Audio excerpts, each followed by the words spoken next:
On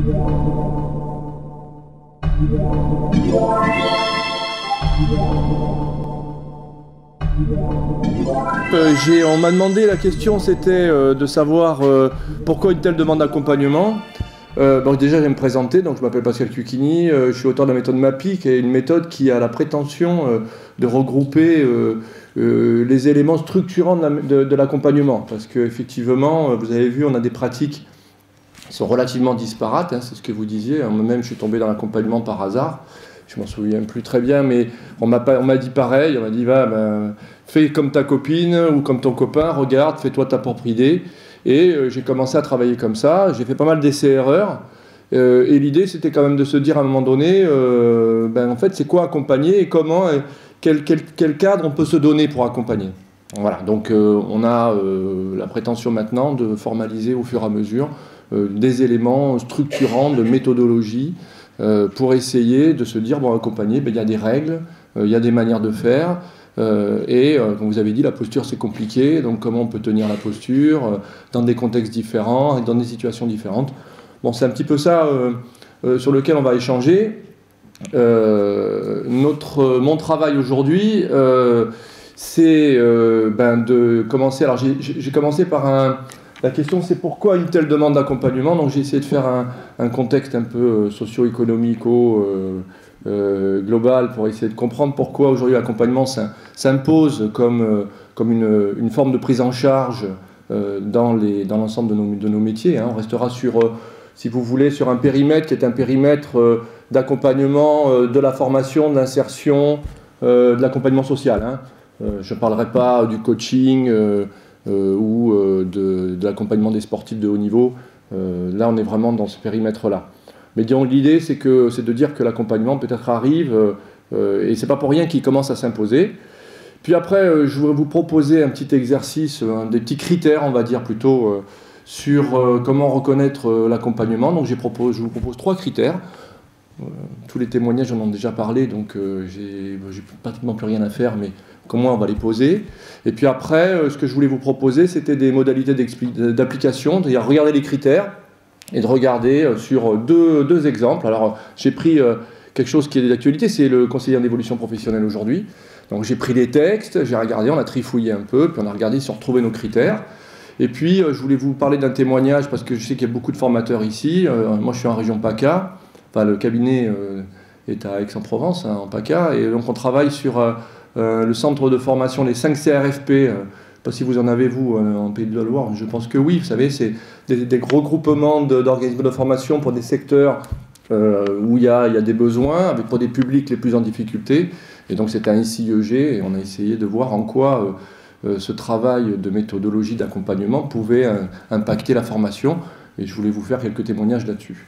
S'il nous reste du temps, mais je pense qu'on avait prévu de faire une petite pause au milieu, parce que je ne sais pas quelle heure il est, je vais regarder. 10h30, donc on fera peut-être une petite pause, vous me direz quand vous en avez marre, hein, je m'arrête, et après on fera certainement des échanges, j'espère en tout cas qu'il restera de la place pour les échanges. Alors, pourquoi une telle demande d'accompagnement? Encore une fois, la question c'est que on voit quand même que partout on parle d'accompagnement. On voit que c'est... mais Maléa Paul est passée par là, donc c'est un peu difficile de passer après elle, mais c'est de dire, c'est un concept quand même qui est assez nébuleux encore une fois, mais la demande d'accompagnement aujourd'hui, nous on va traiter de la transition professionnelle. Hein. Par transition professionnelle, moi je vais dire que c'est une période qui est vécue par une personne qui passe d'un poste à un autre poste éventuellement, soit par une période de chômage, parce que ça peut arriver, soit directement d'un poste à un autre dans l'entreprise. Et puis on va parler d'insertion sociale, bien sûr, et ou professionnelle, hein, qui introduit bien sûr une notion de durée, c'est-à-dire que la période de transition est un peu plus longue que ce qu'elle ne devrait être pour éviter que les personnes se retrouvent dans des difficultés d'insertion. Donc en fait, on voit bien qu'on a une demande forte d'accompagnement, des pratiques différentes et des formes de prise en charge différentes également. Alors, lors des témoignages, on a entendu parler d'accompagnement, mais aussi de suivi, de conseil. Donc tout ça, c'est des formes différentes de mon point de vue de prise en charge, hein, d'appui ponctuel, etc., etc. Je pense que les formes cohabitent, elles ne sont pas antinomiques, mais là on va parler vraiment de la forme d'accompagnement, en tout cas au sens où moi je l'entends. Voilà. Donc pour aller sur pourquoi une demande d'accompagnement, je vous propose quatre éléments de contexte. Un élément d'abord économique, structurel. Alors il n'y a pas d'ordre, hein, je vais les présenter dans cet ordre-là, mais ce n'est pas un ordre d'importance. C'est systémique, bien évidemment. Hein. Donc un contexte économique structurel, un contexte lié plutôt à l'évolution des personnes, une évolution technologique qui me paraît assez importante et assez fondamentale, et puis des aspects techniques. Quand j'appelle aspects techniques, c'est les aspects techniques liés à l'accompagnement, liés à la technique d'accompagnement, à la technique de prise en charge pure. Alors, pour le premier environnement, c'est l'environnement économique. On voit que, bon, je ne veux pas faire un cours d'histoire, mais la liquidation de l'État-providence qui est en cours, enfin en queue, qui est bientôt finie à mon avis, depuis 40 ans, fait qu'à un moment donné, les modèles liés sur la solidarité, les modèles par répartition, ce qu'on appelle, hein, sont arrêtés, sont finis, chômage de masse, retraite importante, sécurité sociale en berne. On a quand même un modèle dominant qui est complètement transformé depuis 40 ans et qui transforme aussi les liens sociaux, hein, les liens sociaux entre les acteurs. On passe des grandes catégories d'acteurs, les ouvriers, les fonctionnaires, etc., etc., hein, des grosses caisses de retraite, à un système par capitalisation, c'est-à-dire un système où vous cotisez individuellement et bien évidemment vous avez le retour de votre capitalisation au cours de l'année. Hein, c'est tous les régimes d'assurance privée qui se mettent en place. Donc en fait, il y a la fin de l'État-providence, de mon point de vue, remet en cause le modèle de solidarité. On n'est plus du tout sur des grands schémas, mais sur de l'individualisation importante. Alors je vais y aller mollo, hein, parce que je ne vais pas vous faire un cours magistral. Mais néanmoins, c'est vrai que ça a un impact direct, notamment au niveau des déficits publics, puisqu'on a une phase de transition où on a des modèles de répartition qui fonctionnent encore, et puis moins d'argent, puisqu'il y a la crise du pétrole qui est passée par là, et donc des gros déficits publics qui font qu'aujourd'hui il y a moins d'argent. Alors pourquoi je raconte tout ça? Parce qu'effectivement, l'augmentation du chômage, des dépenses, etc., ces collectivités, ces déficits publics amènent l'État et les collectivités locales, la puissance publique, à chercher des moyens de les réduire. Et donc de faire en sorte que les transitions professionnelles et puis la période de chômage se réduisent, que les coûts individuels de l'allocation soient les moins chers possibles. On a bien l'exemple du RSA, où, bien évidemment, vous avez vu, ils ont trouvé une solution, c'est que l'État a mis un gros débat entre les collectivités et l'État, parce qu'on ne sait pas comment se répartir le déficit et le coût de l'allocation. Donc, bien évidemment, il y a un enjeu économique très très fort, qui est de dire, on recherche des résultats, c'est un peu d'ailleurs la question que vous posez, c'est quoi les résultats? On est rentré dans la culture du résultat depuis à peu près 5 ans dans nos métiers, et cette recherche du résultat, induit des modifications dans les comportements, et dans les comportements des structures, dans les comportements des financeurs, etc. etc. Donc, ces éléments-là font que on cherche le résultat à moindre coût, et bien sûr, il y a des tentatives qui sont faites aujourd'hui, de multiples tentatives, pour faire en sorte, si je prends notre périmètre, hein, qui est le périmètre de la formation et de la recherche d'emploi, pour mettre les chômeurs au travail le plus rapidement possible. Alors on connaît tous les systèmes où on veut orienter les gens vers une masse de gens au chômage, vers des métiers en tension, vous voyez, avec des systèmes, je vais revenir dessus tout à l'heure, avec des systèmes assez linéaires, par pipe, c'est-à-dire on les met dans les formations, puis on se rend compte qu'à l'arrivée, ça ne marche pas, hein, il y a un truc qui s'est passé là, qui ne fonctionne pas, c'est-à-dire que les gens ils s'échappent. Le tuyau est poreux, vous voyez, et donc à l'arrivée ça ne marche pas comme on voulait, et malheureusement il faut trouver d'autres solutions, mais je vais revenir dessus. Et donc l'idée c'est que quand même, je ne sais pas si je suis clair dans mon affaire, mais cet objectif de baisse de coûts, mais aussi cette obligation de faire en sorte que quand même les gens, quand ils retrouvent une situation de transition, ce soit une situation durable, c'est-à-dire qu'ils y restent, que la transition soit de qualité, et pas qu'ils retournent très, très rapidement au chômage, en fait, on se dit que l'accompagnement, c'est peut-être une des modalités qui permet d'arriver au résultat. Une des modalités parmi d'autres, encore une fois, bon, c'est des modalités qui s'affrontent aujourd'hui, mais la demande d'accompagnement aujourd'hui semble dire que l'accompagnement est en train de gagner. Bon, c'est pas encore sûr, mais ça on verra si on y arrive. Je ne sais pas si j'ai été clair sur ce premier élément de contexte, sur l'environnement économique, donc on est dans quelque chose de fond. Alors, le deuxième élément de contexte, c'est lié plutôt à l'individualisation, hein, vous en parliez, c'est-à-dire les personnes en elles-mêmes, nous-mêmes, nous en fait, hein, en gros, comment on se sent, comment on se pense, et comment on se pense dans la société. Je lisais une étude récente, je crois que c'était l'association des directeurs de ressources humaines, la NDRH, qui disait que, alors bien sûr pour les salariés de très bon niveau, pour les jeunes salariés de très bon niveau, les cadres et autres, ils sont en train de mettre en place des systèmes pour essayer de les fidéliser. Vous voyez, parce qu'en fait, on se rend compte que les jeunes, ils ne se pensent pas collectivement dans une entreprise de la même manière, ils ne sont pas dans une culture d'entreprise, mais ce sont des individus, et puis ils vont aller à droite, à gauche, ils vont aller au plus offrant, bien sûr tout ça aidé par, mais je reviendrai dessus sur la technologie, c'est-à-dire qu'ils ont accès à l'information beaucoup plus rapidement, ils savent comparer ce qu'on leur propose, les salaires, les postes, les rémunérations, et donc automatiquement il y a des modalités, des comportements qui ont changé et qui sont beaucoup plus individuels. Alors est-ce que mai 68 est passé par là? C'est une bonne question, mais je pense qu'effectivement il y a une question on ne voulait plus travailler sur le système de masse, comme c'était le cas dans le taylorisme avant, et donc automatiquement on a des gens qui veulent récupérer leur empowerment. Alors excusez-moi pour l'anglicisme, mais c'est comme ça qu'on dit, hein, si je me souviens bien, c'est-à-dire un individu qui est sujet, qui est pensant, qui prend des décisions et qui veut développer son pouvoir d'agir. Alors, bien évidemment, pas tout le monde au même niveau. Ça va dépendre de leur éducation, de leur culture, de leur lieu de vie, etc., etc. Mais néanmoins, on est quand même sur cette tendance générale. On a donc des gens qui sont dans des carrières, aujourd'hui on l'a vu, c'est pas linéaire, hein. Bon, là, on en a parlé, les plans sociaux, la mondialisation, donc ça c'est le slide d'avant, fait qu'à un moment donné, il n'y a plus de carrières qui sont linéaires. Moi j'ai connu encore en queue de comète des gens qui avaient fait toute leur carrière dans une entreprise. Leur grand-père avait fait la carrière, leur père avait fait la carrière, leur femme était dans l'entreprise, les enfants allaient au comité de pilotage, enfin au comité de pilotage, non. J'ai perdu le nom. Oui, comité d'entreprise, merci.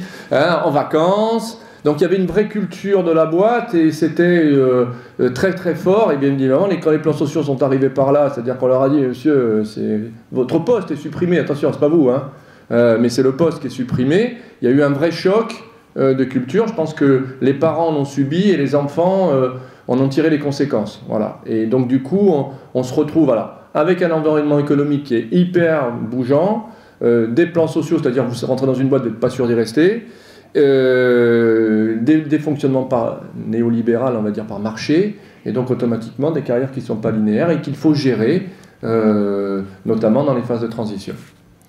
Le risque de la transition, c'est qu'elle dure trop longtemps, encore une fois. On a donc une obligation de résultat qui est de dire comment on fait pour que la transition soit de la meilleure qualité possible, sachant que la transition arrivera. Et il y aura peut-être même plusieurs périodes de transition dans une vie.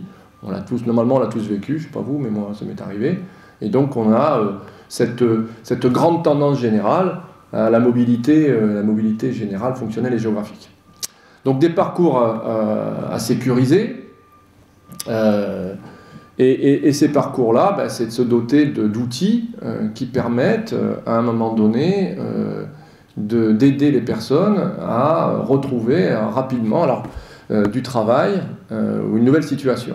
Alors je voulais juste, je ne vais pas faire grand-chose là-dessus, mais le rapport au Conseil économique et social sur la sécurisation des parcours, j'aime beaucoup la phrase, pour étayer mon affaire, c'est que quand il parle de sécurisation du parcours, il dit qu'elle s'appuie sur la gestion des différents temps de vie, dans l'objectif pour chacun de s'approprier son parcours et de le maîtriser. Alors la question de maîtrise du parcours, pour moi on est en gestion de projet, hein, c'est-à-dire qu'en fait on ne maîtrise pas grand-chose, c'est-à-dire que l'avenir par définition c'est compliqué à maîtriser, mais néanmoins on doit pouvoir avoir des méthodes qui nous permettent d'anticiper, voire de prendre des décisions en situation, mais je viendrai là-dessus. Alors ils disent aussi que la sécurisation doit permettre de traiter les inégalités et les situations d'instabilité. Alors, on parle notamment de nouvelles visions de la formation, mais on reviendra certainement, par l'accompagnement des personnes et par une sécurité financière mieux garantie. Alors actuellement c'est d'actualité, puisque sur la loi de 2014, enfin la loi sur le travail, là c'est pas 2014, c'est la loi sur le travail, bien évidemment on est tout à fait là-dedans, hein, c'est-à-dire on est dans la flexi-sécurité. Bon, ils ont peut-être un peu oublié la sécurité, mais en tout cas la flexi alliée, c'est-à-dire bien évidemment des périodes de transition assumées, ça y est, on est passé sur autre chose, et des dispositifs d'accompagnement qui viennent aider les gens à sécuriser leur parcours, c'est-à-dire sécuriser les transitions.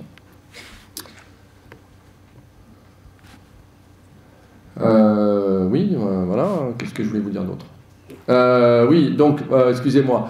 Donc, on voit bien que, et là je reviens sur Malléa-Paul, dans cet environnement qui s'accélère, ces périodes, cette individualisation et ces périodes alternance de travail et non-travail font qu'à un moment donné, l'accompagnement, c'est peut-être aussi créer du lien social, c'est aussi une nouvelle forme de lien social. Alors sur ces périodes-là, parce que quand je suis au travail, a priori j'ai du lien social, hein, c'est pas de problème. Bon, j'exclus bien sûr les principes de famille, hein, ce qui est le lien social qui est assez fort et qui d'ailleurs se renforce, peut-être pas pour rien. Mais bien évidemment, accompagner, c'est aussi, et peut-être avant tout, créer du lien social sur ces phases de transition. Donc, on a un triptyque que je vous ai mis là, c'est-à-dire le lien social dans les périodes de transition, une liberté, je dirais, revendiquée pour certains, nécessaire pour d'autres, dans les choix de transition, et, vous le disiez très bien, un apprentissage de cette nouvelle situation, un apprentissage de sa capacité de décider, de sa capacité à gérer des situations toujours nouvelles. D'ailleurs, on a également dans le travail, aujourd'hui,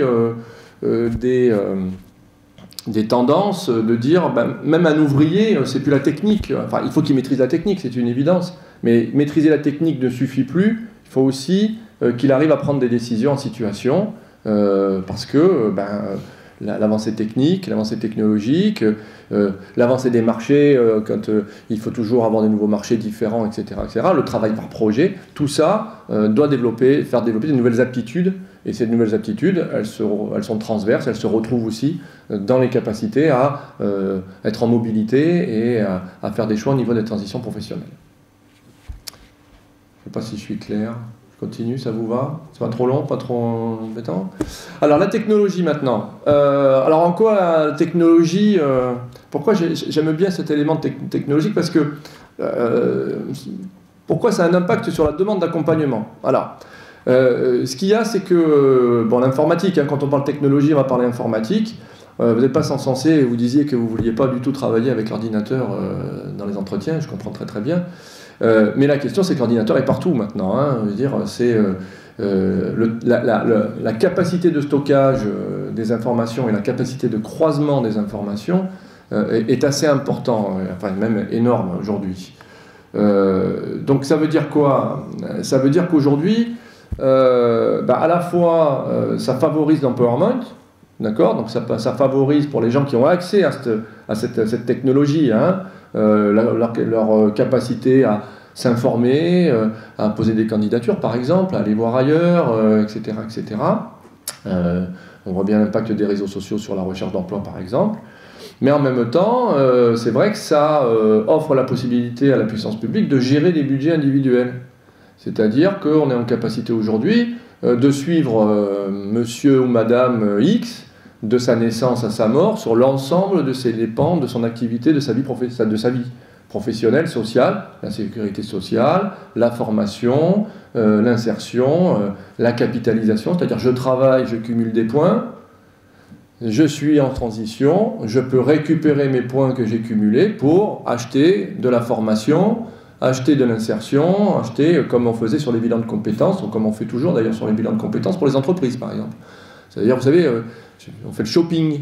Je sais pas, moi, dans mon époque, on faisait le shopping, c'est-à-dire on allait voir 3-4 prestataires de formation, de bilan, et on choisissait le prestataire qui nous semblait le mieux sur des critères qui n'étaient pas vraiment bien définis, ou qui sont toujours peut-être pas bien définis. Soit il est sympa, soit les murs sont, l'environnement est bien, soit ce qu'il m'a dit ça m'a touché, soit c'est technique et il a compris, il a bien entendu ma demande aussi, il ne faut pas exagérer.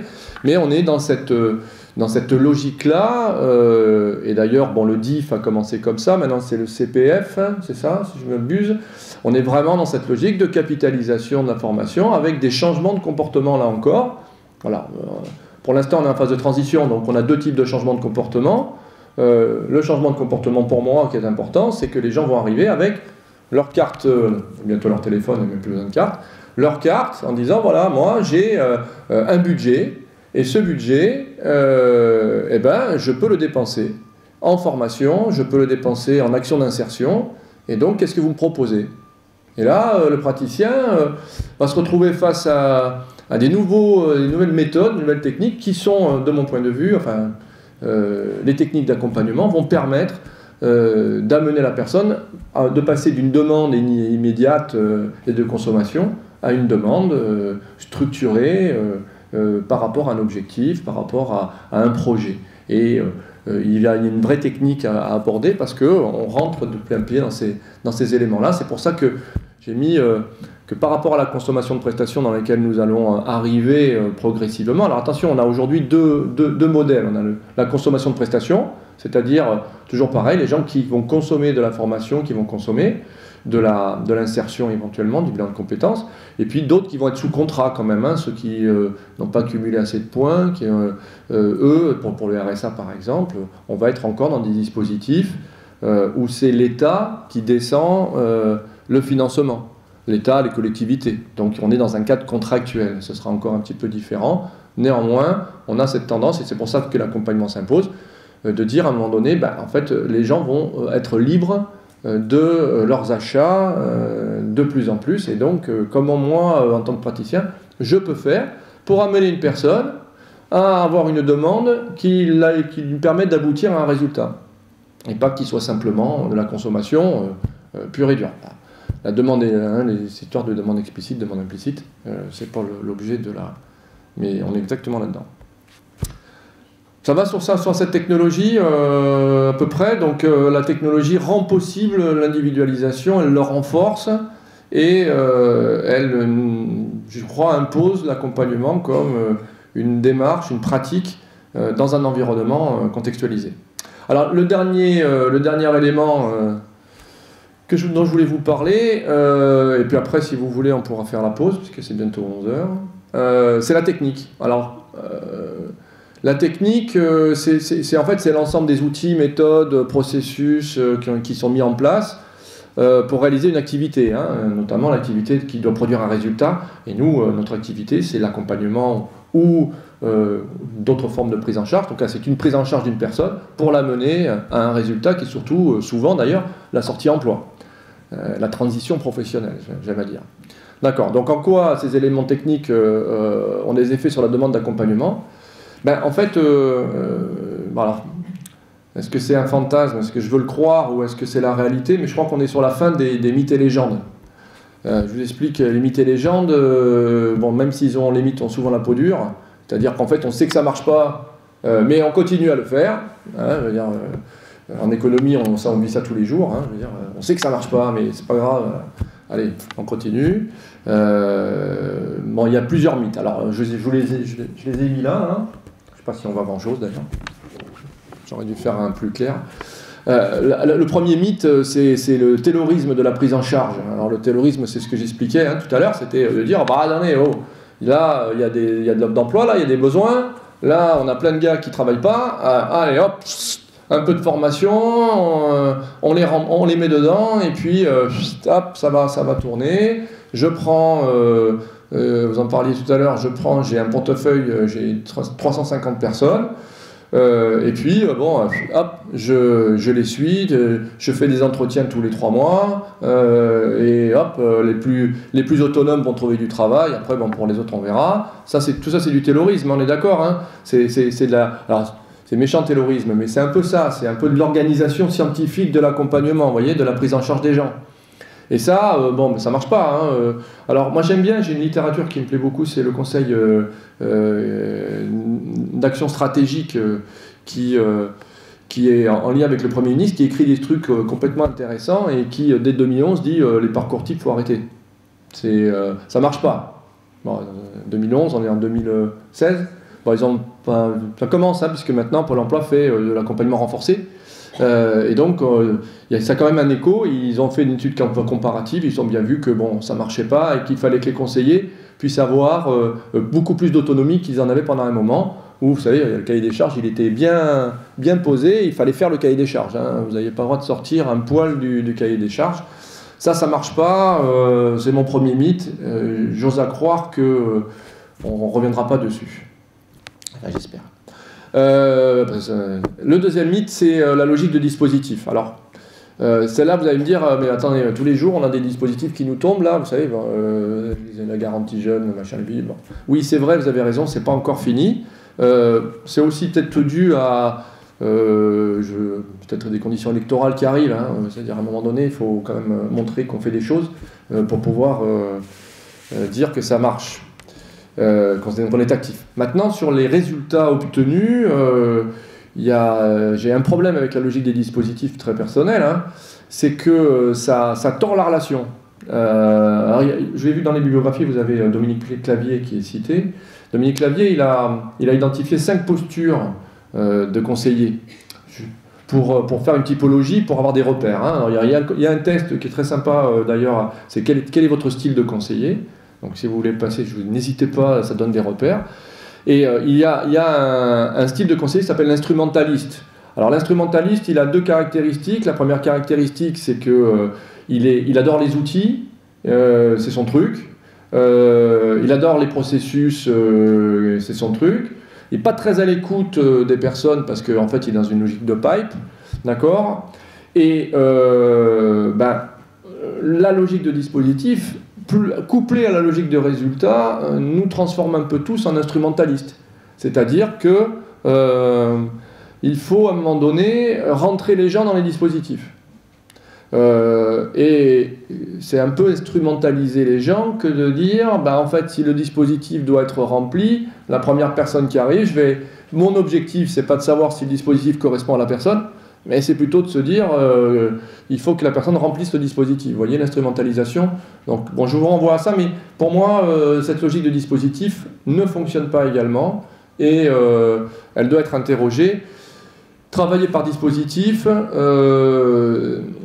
ça ne produit pas de résultat, ça produit qu'un seul résultat, c'est qu'une fois que la personne est rentrée, en règle générale, soit elle va au bout, soit elle ne va pas au bout, mais le contrat, il n'y a pas de contrat, il n'y a pas d'objectif commun. Voilà, en tout cas, l'objectif pour le dispositif, c'est d'être rempli, pour la personne, c'est d'être dedans, mais ça pose un problème en termes de cadre de travail et d'alliance, comme on dit. Le troisième mythe, je peux me permettre, ça va, troisième, vous me dites, hein. Troisième mythe, vous pouvez même m'interrompre si vous voulez. Troisième mythe, je dis ça mais je suis à fond, c'est le deuil de la toute-puissance technique. Voilà, le deuil de la toute-puissance technique, c'est quoi? C'est bien évidemment, c'est penser que la technique suffit pour obtenir le résultat. Alors, ça va passer par 2 choses. Ça va passer, de mon point de vue, par la qualité de l'outil. C'est-à-dire, j'améliore la qualité de l'outil, ou j'améliore la maîtrise de l'individu sur l'outil, sur l'utilisation de l'outil, et ça va produire le résultat. Donc pendant longtemps, on a eu la TRE, vous savez, moi j'ai commencé à travailler en accompagnement dans les années 80, on était tous la haute-seistes, vous savez. La haute-se, c'est plutôt que de donner à manger à quelqu'un, apprendre lui à pêcher, bon. Et alors on était tous à fond, on fait de la TRE à bloc, on apprend au mec à faire des CV, des lettres de motivation, parce que s'il fait un CV, une lettre de motivation nickel, il aura plus de chances de trouver du travail que si elle est bidon. C'est vrai, probablement, mais s'il ne sait pas où aller pêcher, ou s'il va à la mer pour chercher une truite, il va avoir un problème. Donc ça ne peut pas suffire à la limite, vous voyez. Et donc effectivement, on va avoir aussi le deuxième exemple que moi j'aime beaucoup, c'est l'exemple des plateformes Internet. Par exemple, on dit le marché du travail, il ne marche pas très bien. C'est-à-dire on ne rapproche pas bien l'offre et la demande, pour parler économiste. Donc, si on fluidifie le marché du travail, bien évidemment, ça va être plus facile. Alors, c'est vrai dans une certaine mesure, c'est ce que je disais tout à l'heure pour les personnes qui ont accès à un certain nombre d'informations, peuvent comparer les rémunérations, etc. Sur les transitions professionnelles, c'est quand même beaucoup plus compliqué. C'est un outil intéressant, mais ce n'est pas suffisant pour permettre à une personne de trouver du travail ou de se positionner sur une autre situation acceptée, durable, dans laquelle elle va pouvoir rebondir. C'est pas parce qu'on a une super plateforme qu'on va obtenir les résultats, ça suffit pas. Ça, c'est le premier volet. Le deuxième volet de la toute-puissance technique, alors le deuil de la toute-puissance technique, c'est Malléa Paul, c'est pas de moi, c'est pour ça que j'ai mis entre guillemets. C'est également de penser que l'enchaînement des moyens fait le résultat. Je prends un exemple simple, c'est-à-dire quand je pose des questions parfois en formation aux conseillers, je leur dis à partir de quand vous estimez que le projet est validé? Parce que vous savez, le projet validé, c'est comme l'accompagnement, tout le monde en parle, mais personne ne met la même chose derrière. Donc la question c'est, vous estimez quand? Alors on me dit souvent, parce qu'en fait il a fait l'EMT, il a fait un bilan, il a fait une EMT, donc le projet il est validé. Je dis, non, il peut avoir fait 18 EMT, c'est pas pour ça que le projet il est validé. On n'a pas de lien de causalité entre l'outil utilisé, le moyen et le résultat. Le résultat est ailleurs. Il est validé si il y a un certain nombre de critères qui sont déterminés, mais pas par les moyens. Donc ça aussi, l'idée mécanique de dire il passe par le pipe, il passe par un certain nombre d'outils, donc le résultat est atteint, on peut pas réfléchir comme ça, en tout cas on ne peut plus travailler comme ça. C'était peut-être possible dans les moyens, dans la culture du moyen, maintenant on est dans la culture du résultat, et c'est pas ça qui va donner le résultat. Donc pourquoi ça a un impact sur l'accompagnement? C'est parce qu'en fait, il faut intégrer les processus de changement. Vous voyez bien que dans l'idée, c'est de dire l'outil ne suffit pas, il y a un autre ingrédient qui doit rentrer en ligne de compte. Et cet autre ingrédient, c'est bien évidemment le processus de changement. Ce processus de changement, c'est un processus fondamental, puisque la transition, par définition, c'est du changement.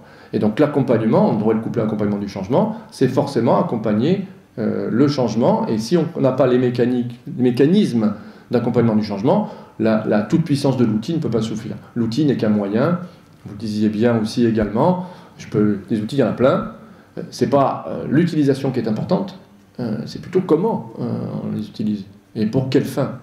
Et donc c'est plutôt la pédagogie qui est importante, plutôt que les outils.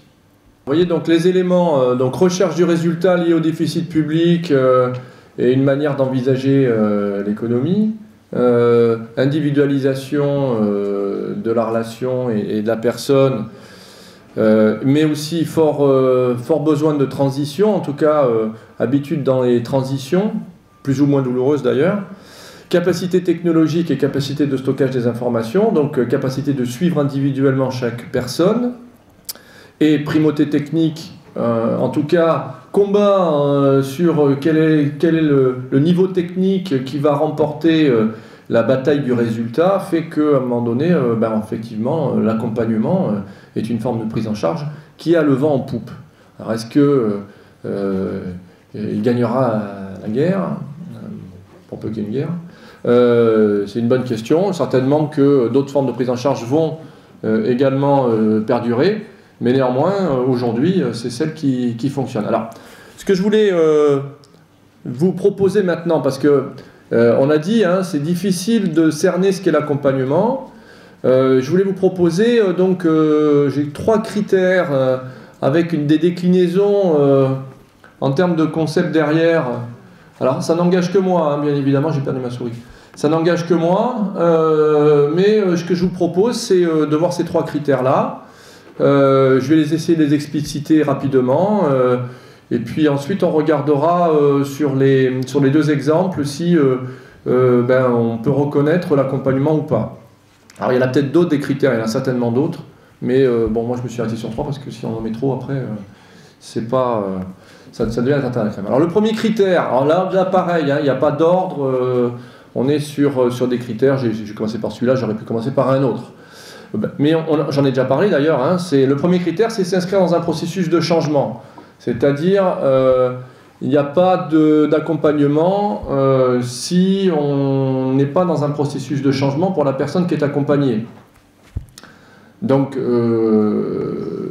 contrairement peut-être à d'autres formes de prise en charge, je pense par exemple au conseil ou à l'assistance. Si je prends l'assistance sociale ou autre, hein, ou juridique, etc., on est dans l'apport d'une solution immédiate, c'est-à-dire qu'on attend du praticien qu'il apporte une solution.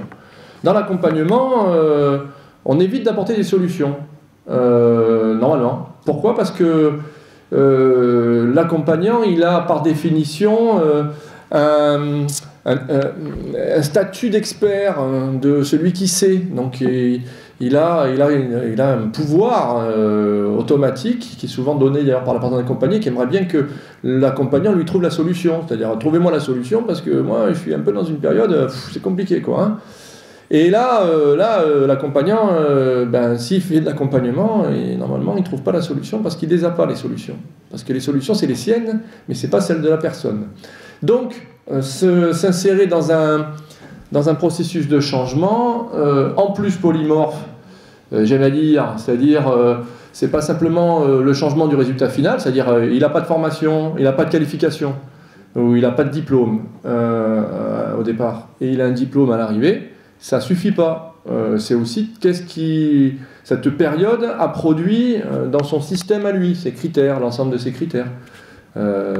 Sa capacité à se penser dans le monde, sa capacité de mobilité, je sais pas, enfin, ça dépend des gens après. Hein. Donc on est vraiment dans un processus général où on ne peut pas regarder que le résultat final, il faut regarder tous les effets du changement sur la période de transition, enfin sur l'activité d'accompagnement, et ça, on ne peut pas faire d'accompagnement si on n'est pas dans ce processus-là. Alors, les éléments techniques qui sont liés à ce changement, c'est déjà l'objectif, mais les témoignages ont bien montré, hein, on travaille par objectif, c'est-à-dire on doit avoir un objectif, mais aussi donc il faut clairement identifier, c'est-à-dire qu'on veut dire on a un objectif commun, c'est-à-dire on sait ce que la personne veut et on est d'accord pour l'accompagner sur cet objectif-là, donc on a déjà un résultat à atteindre. On a un cadre de travail. Le cadre de travail, c'est bien évidemment, moi je pense, une durée, c'est-à-dire que l'accompagnement, il a une début et il a une fin. C'est obligatoire parce que ça permet aussi aux gens de mesurer leurs efforts et puis de décider s'ils ont envie de faire le travail ou pas. Après, nous, on a nos contraintes, donc tout ça, ça doit trouver une mayonnaise, un truc qui fait qu'on peut travailler ensemble. Hein. Si on peut pas, on peut pas. Quand il n'y a pas de durée, ça devient compliqué, hein, c'est-à-dire qu'on tombe rapidement dans le suivi, le contrôle, l'appui ponctuel, mais pas de l'accompagnement. Je suis assez franc, c'est tranché là-dessus, mais ça ne regarde que moi, on pourra en discuter si vous voulez.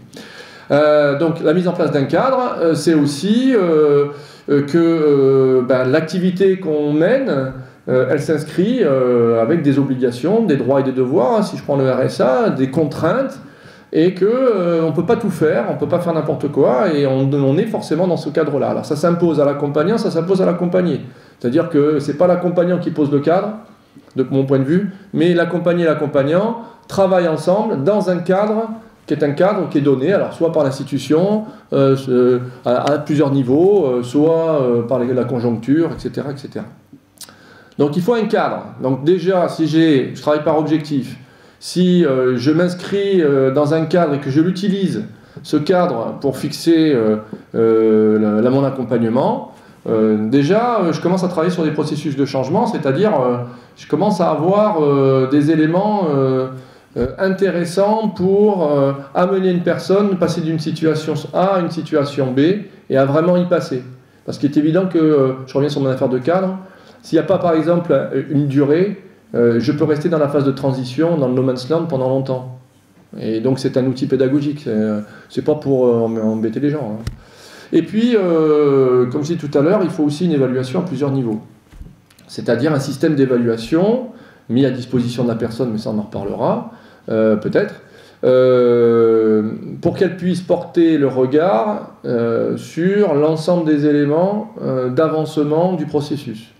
C'est-à-dire, je ne suis pas encore, j'ai pas, mais vous le disiez très très bien, j'ai pas encore mon diplôme, mais il y a des signes avant-coureurs, il y a des choses qui ont évolué chez moi, j'ai fait avancer tel et tel point, et Dieu sait que sur des parcours où c'est compliqué, difficile, où on a peur du résultat, surtout de ne pas l'atteindre, l'accompagnant fournit un système d'évaluation qui permet à la personne de prendre du recul, regarder objectivement comment elle avance, et essayer de prendre des décisions en situation, puisqu'on sait que le système d'évaluation permet les prises de décision.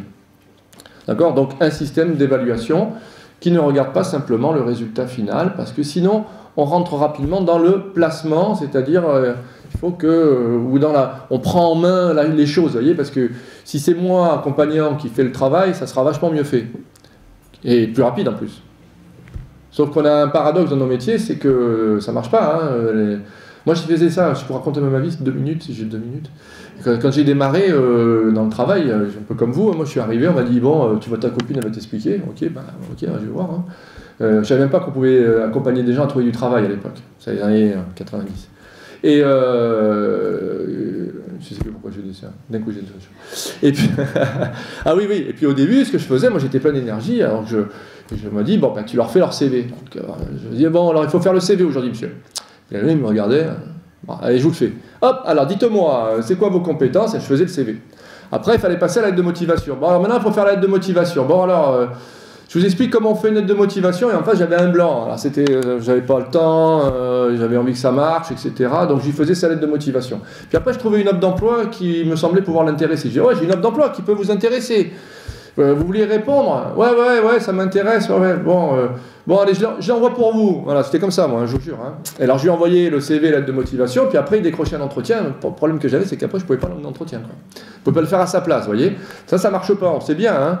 Donc, la question, c'est, bien évidemment, permettre à la personne de pouvoir faire les choses et de déclencher un certain nombre de choses par elle-même, et donc de comprendre ce qui se passe, même si elle n'est pas encore au résultat, pour qu'elle puisse poursuivre la période, le cheminement jusqu'au bout. Donc c'est quand même un enjeu très important. Et le système d'évaluation mis à disposition de la personne, simple, compréhensible, permet vraiment, je crois, d'aider les personnes à avancer. Le deuxième critère, c'est alors le respect et la recherche de l'autonomie de la personne. C'est mon deuxième critère. Donc je le refais. Hein. Le premier critère, c'est le processus de changement.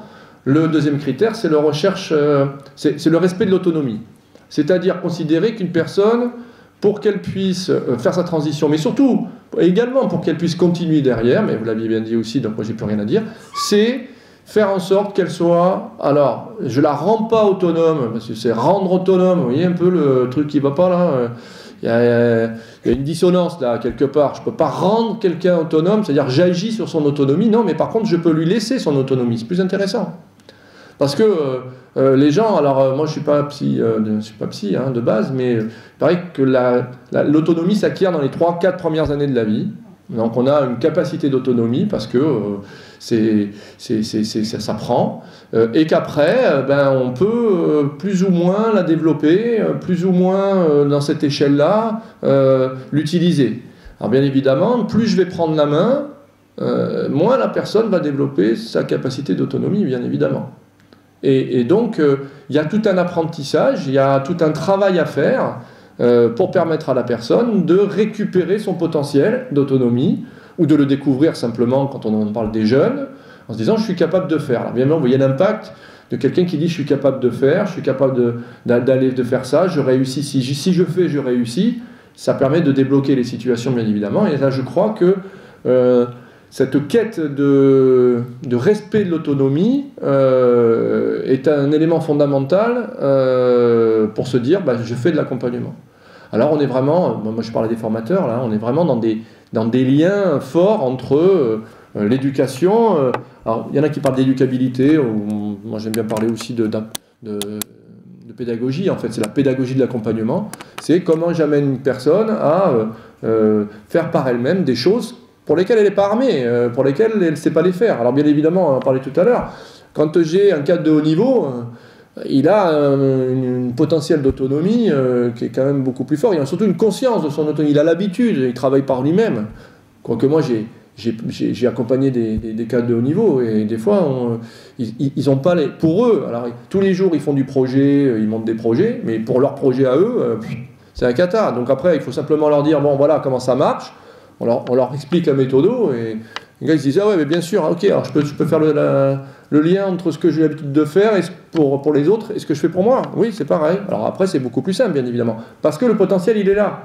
Quand on a des publics qui n'ont pas l'éducation, qui n'ont pas le potentiel, il y a un apprentissage, une diffusion de l'information, des méthodes à proposer pour que les personnes puissent s'en saisir.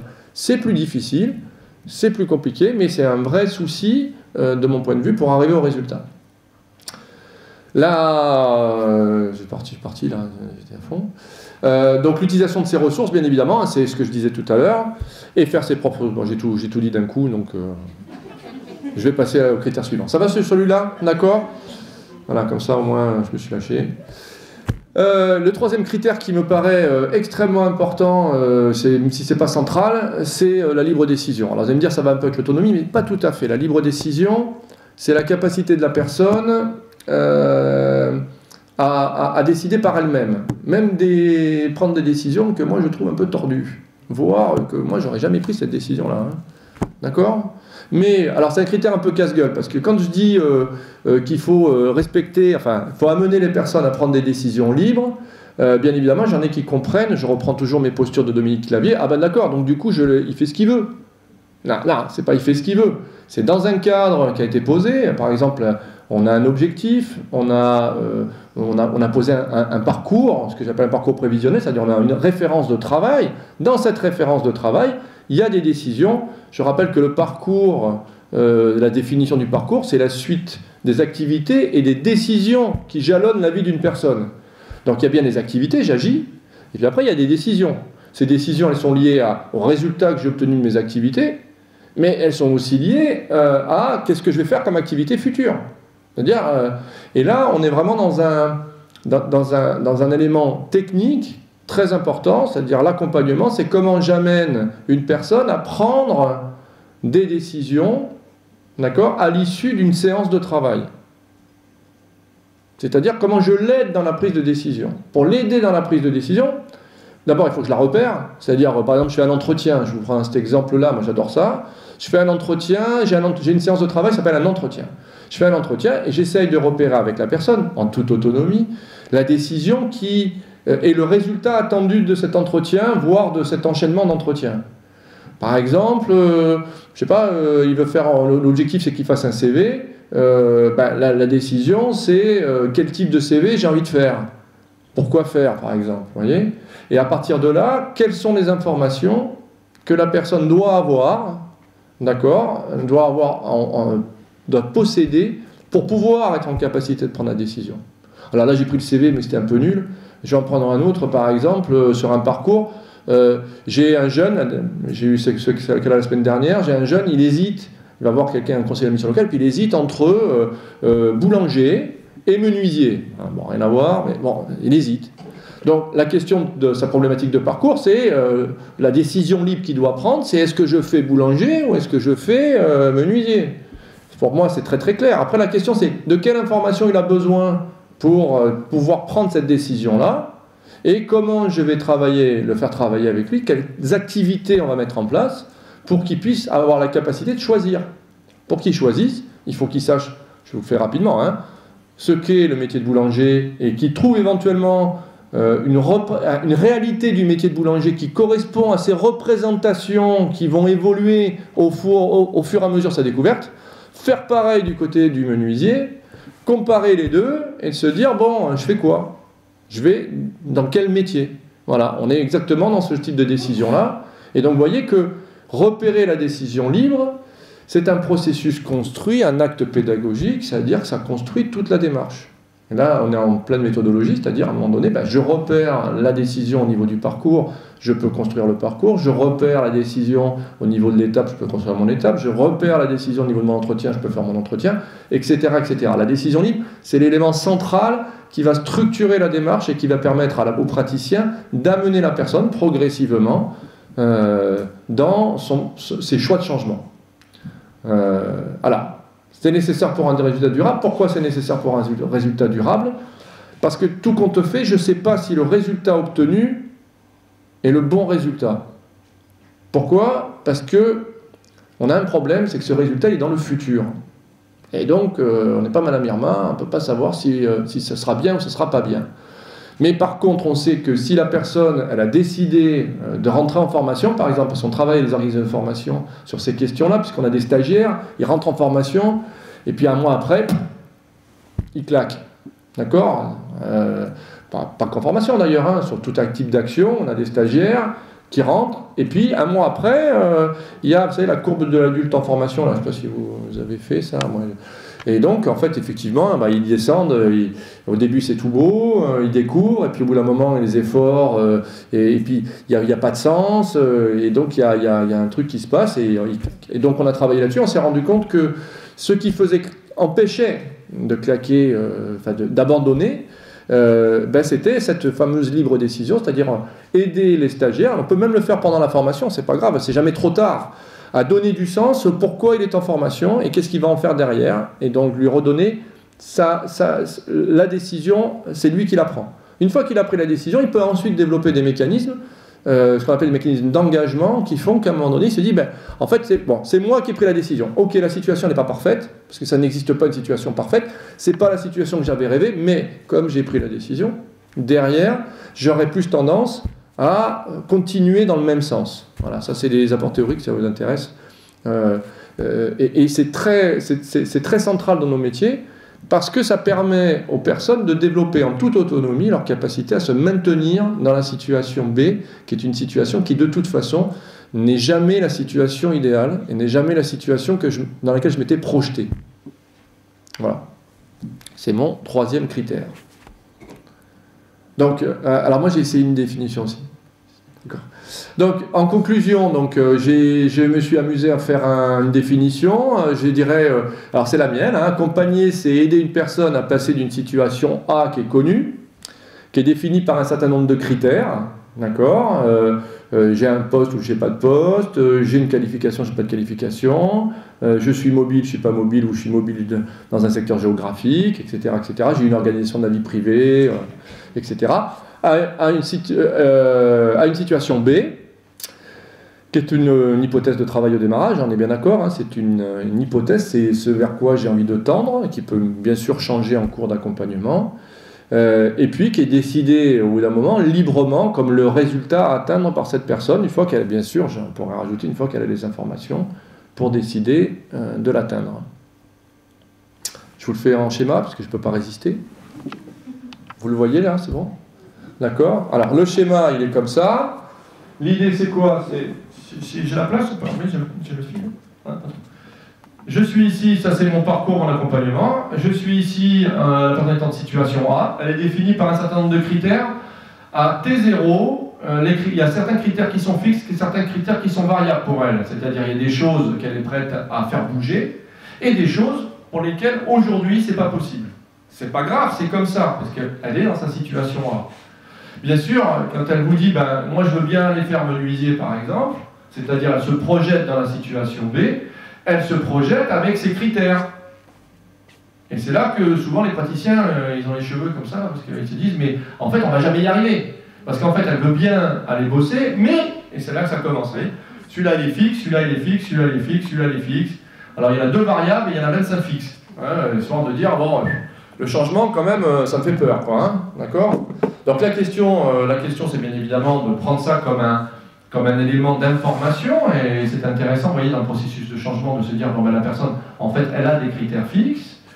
La question là qu'on va poser nous, c'est, oui, d'accord, mais sur tous les critères fixes que vous avez, quel est le critère le plus fixe? C'est-à-dire celui autour duquel va tourner tout le travail qu'on va faire, c'est-à-dire d'aller chercher cette information. Et donc ce critère fixe va devenir l'élément de décision. D'accord? Ça va? Je suis clair ou pas? Donc on a un premier temps, alors là on a matérialisé par une pente ascendante. Alors il y en a, ça dépend, hein, les pentes sont plus ou moins ardues hein, à monter, d'accord? Il y en a, ils sont avec les pics, ils montent le pic à glace, il y en a qui, les pentes sont douces, hein, il y en a qui sont là, il y en a qui sont là, il y en a qui sont là. D'accord? Normalement, jamais personne n'est là hein, quand ils viennent vous voir, hein. Sinon c'est plus de l'accompagnement. Et la question, c'est, bien évidemment, on a une période de prise d'information pour pouvoir répondre à la question, qu'on appelle la problématique de parcours, la décision libre, mais une fois la décision prise, alors bien évidemment, attention, hein, normalement, là c'est visé, j'ai à peu près une idée de je peux y aller, et donc je mets en œuvre. Alors souvent ce qu'on a, c'est que, je vais prendre un exemple, on a les confusions qu'on peut avoir, c'est que si une personne fait une formation ici, c'est-à-dire elle est en formation, mais elle n'a pas encore décidé le pourquoi elle fait la formation, c'est l'exemple que je disais tout à l'heure. Ben, bien évidemment, il y a des risques d'abandon, puisqu'en fait la formation va lui servir de récolte d'informations. Et donc elle va comparer les éléments réels de la formation, elle est en formation, donc la dureté, je sais pas, l'environnement, éventuellement le premier stage, le métier, etc., ou la difficulté à trouver un stage. Et devant cette difficulté, ben, comme c'est pas cristallisé, là, c'est pas naturalisé, bien évidemment, elle risque de claquer. Elle risque d'abandonner, en disant, ben, en fait, c'est pas mon choix, la formation. Bien évidemment, pareil, si j'ai une posture d'accompagnateur où j'ai un peu induit, vous voyez, parce que j'ai un dispositif, il faut que je remplisse, ça nous arrive à tous, hein. Bien évidemment, le risque que j'ai, c'est que la personne, ben, en fait, c'est pas sa liberté de choix. Donc, du coup, elle ne développe pas le mécanisme d'engagement, et donc, du coup, elle a moins de difficultés, il y a plus de chances, il y a plus de risques, on va parler de risques, qu'elle abandonne, bien évidemment. Par contre, si elle est ici, il est évident qu'on aura moins de risques qu'elle abandonne, attention, toutes choses étant égales par ailleurs, hein. D'accord? On est bien d'accord, hein, c'est pas garanti sur facture. Mais c'est des repères qui permettent de dire, ben, la libre décision est quand même une décision qui permet à la personne de passer d'une situation A, inconnue, à une situation B, inconnue, et d'y rester.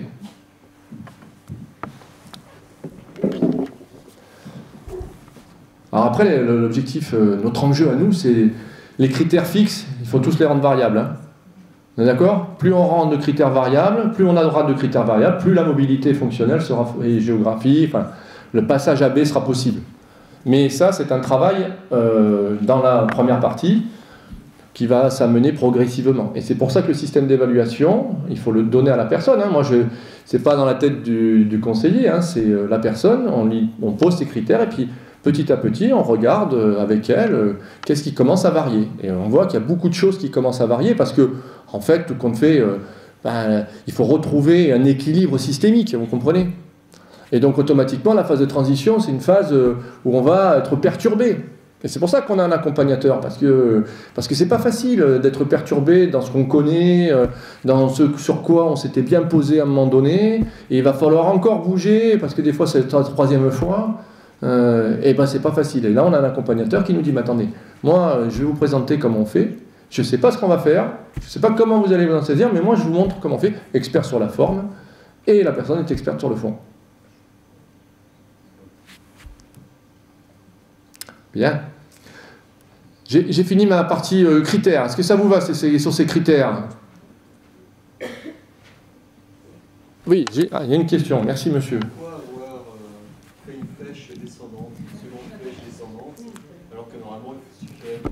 Oui, vous avez raison, je n'ai pas parlé de ça. Oui. Mais plutôt horizontale et croissance, puisque de toute façon, dans le professionnel, il y aura différentes expériences. Oui, non, parce que là, on est sur un... Alors, dès la première chose, vous avez raison.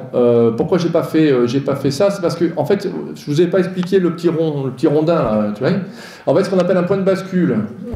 C'est-à-dire qu'à un moment donné, là, on est sur une phase de transition, on est bien d'accord, hein, on est sur un accompagnement avec un début, une fin. Donc, c'est pas un parcours de vie. On est d'accord?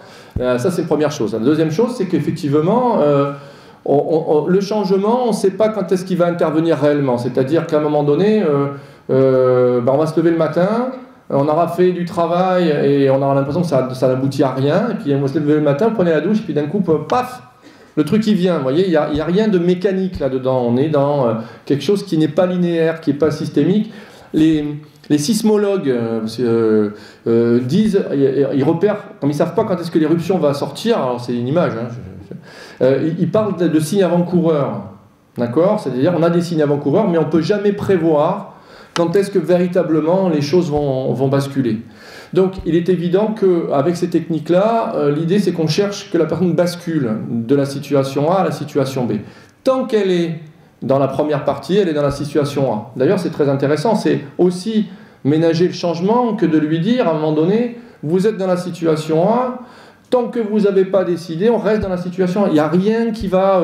on n'est pas en train de vous violenter et de vous obliger à faire quoi que ce soit. La décision libre est très importante parce que ça va, paradoxalement, amener la personne à engager des démarches. Parce que si elle sait qu'elle engage des démarches, mais que ces démarches sont irréversibles, elle va développer bien sûr des mécanismes de résistance au changement, ce qui est normal, puisqu'en fait elle a peur d'y aller. Donc si moi je lui mets trop la pression, il est évident qu'elle va développer les mécanismes en face. Donc là, on enlève la pression et on fait avancer la personne sur cette première partie. Là, c'est le même parcours en fait. Hein. La deuxième partie, c'est une fois la décision prise. Alors pourquoi on la fait descendre? Parce que c'est l'idée du petit bonhomme qui monte à la colline. Vous voyez, la colline, c'est dur. Bon, après, il y en a qui disent la descente c'est dur aussi. Oui, c'est vrai pour les cuisses, hein, c'est vrai pour les randonneurs, mais néanmoins, c'est quand même plus facile. Et on a tendance à dire... Le travail, il est pratiquement, pour l'accompagnateur, hein, pour l'accompagnant, le travail, il est pratiquement fini sur la deuxième partie. En fait, le gros du travail, c'est la première partie.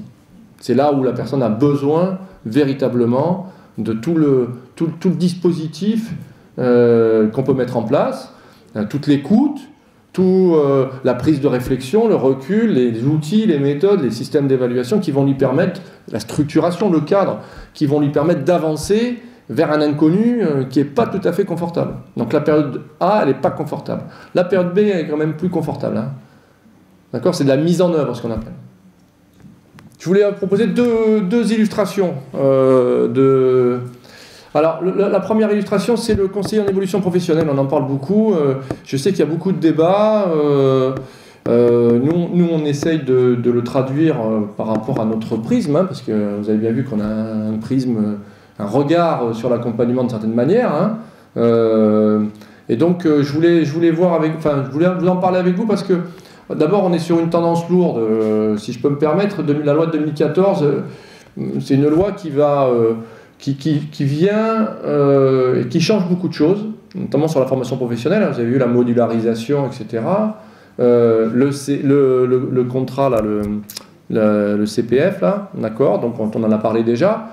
Et elle instaure un bonhomme, s'appelle le conseiller en évolution professionnelle, et l'idée c'est de voir si on est bien dans ces tendances d'accompagnement, et si on retrouve dans le conseiller en évolution professionnelle, mais je pense que vous avez déjà dû regarder le texte, ces éléments en se disant mais c'est vraiment quelqu'un qui fait l'accompagnement ou pas.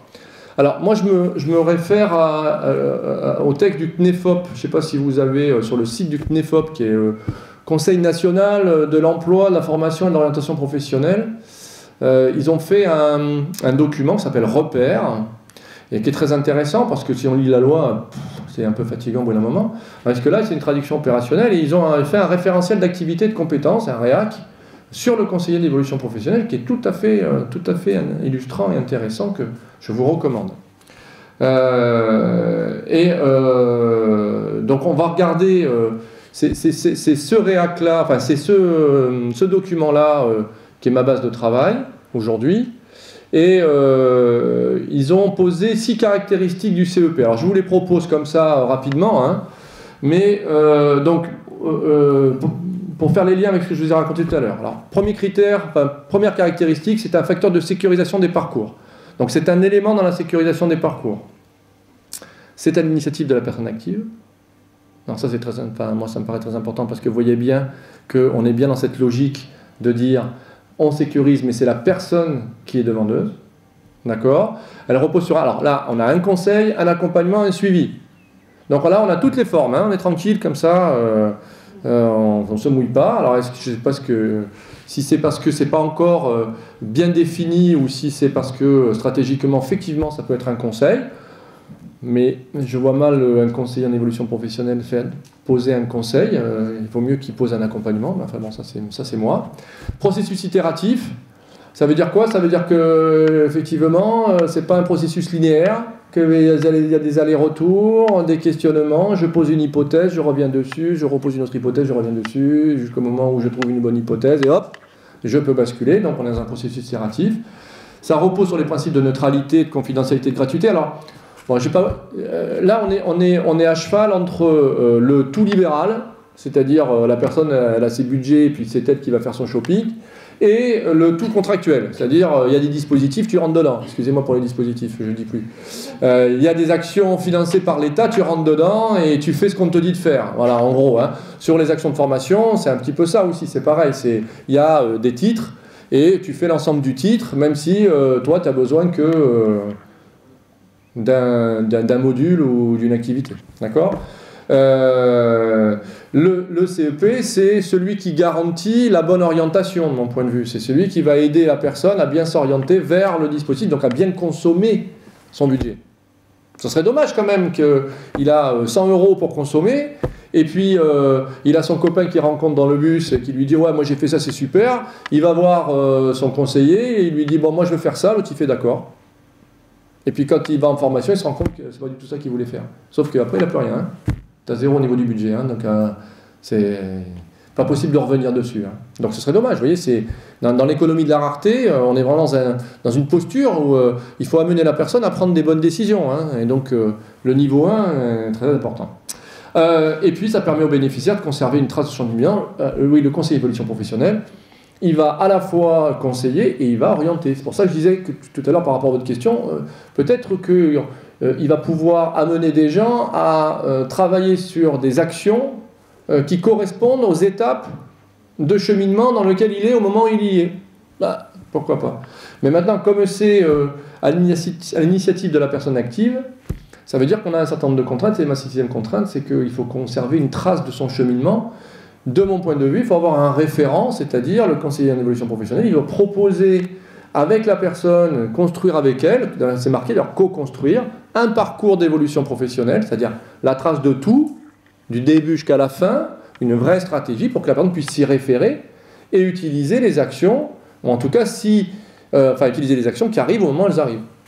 Et pouvoir avoir cette libre choix, cette autonomie de dire « je ne veux pas rentrer dans cette action parce qu'elle ne correspond pas à mon cheminement personnel ». Et là, on évite cette fameuse logique de dispositif, c'est-à-dire faire entrer des gens dans des actions pour lesquelles ça ne va rien leur apporter ou juste pour faire de l'occupationnel.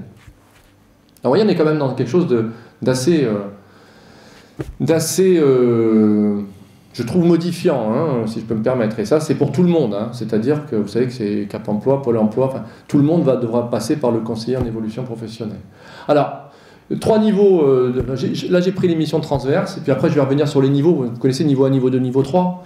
Je vais vous proposer une lecture de libre choix sur les 3 niveaux. Donc le niveau transversal, les missions transversales, c'est la mise à disposition d'une information utile, adaptée à la réflexion du projet. Donc l'information utile, c'est l'information qui est utile par rapport à l'objectif, hypothèse peut-être que je me suis fixé. Je veux faire menuisier, je n'ai pas besoin d'avoir les informations sur les postes de maçon, ça ne m'intéresse pas. Après, je ne peux pas non plus aller, c'est comme Internet ça, hein. Je ne peux pas aller chercher de l'information si je ne sais pas ce que je cherche. Sinon, je vais passer des heures à surfer et à récolter de l'information que je ne peux pas traiter. Donc il y a une vraie méthodologie, une vraie méthode de travail à mettre à disposition des personnes pour qu'ils aillent chercher les informations utiles, d'accord, pour leur démarche.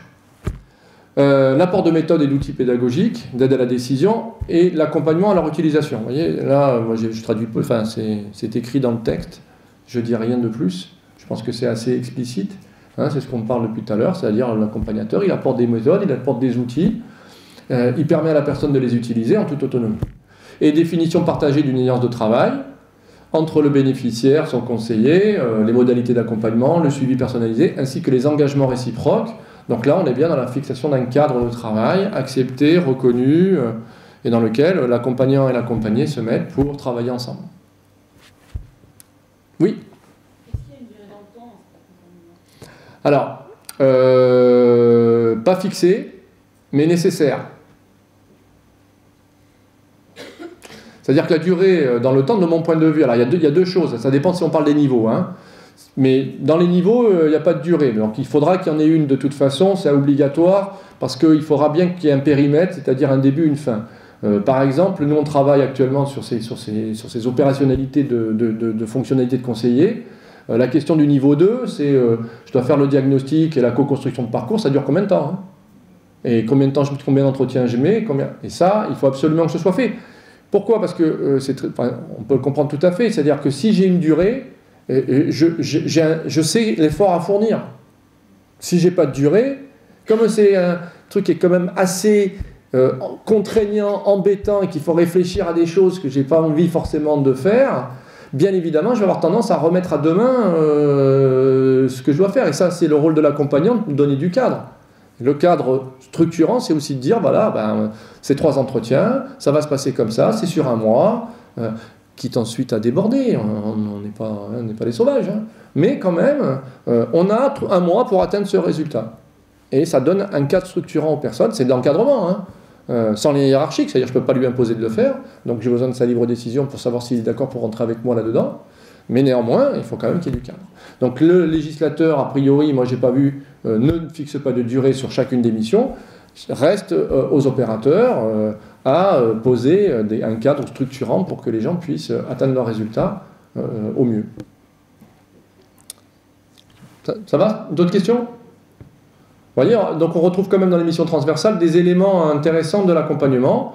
Alors, le dernier point, c'est une lecture très personnelle des niveaux. Je ne sais pas si vous voyez de là.